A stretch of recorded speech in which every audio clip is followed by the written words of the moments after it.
How to recharge Textverified account through Visa or MasterCard. Hey guys, I'm back with a new video.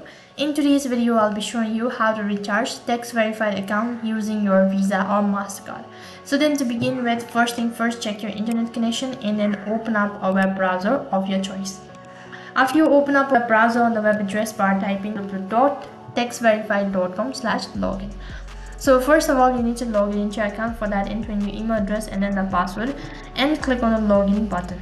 So after you're logged into your account, it's going to direct you to this kind of interface. Now go ahead and tap on the dollar shape icon located. So this is basically how the interface is going to look like. So in order to recharge your Textverified account, you'll need to select either one of these options from here. So for example, let's go with the Visa.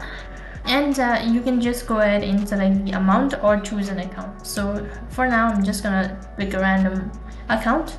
After that, it's gonna take you to this kind of interface. So mark on the terms and conditions, and you'll be asked to provide in your card details. So basically enter in your card details, and after that you'll need to click on pay now, which is located right at the bottom. As soon as you've done that, you'll be receiving a notification confirming that your recharge has been successful, and that is basically how you can recharge your Textverified account. That is all for this video. I hope the video was helpful. Make sure to like, share and subscribe to our channel. Thank you for watching. See you in the next video.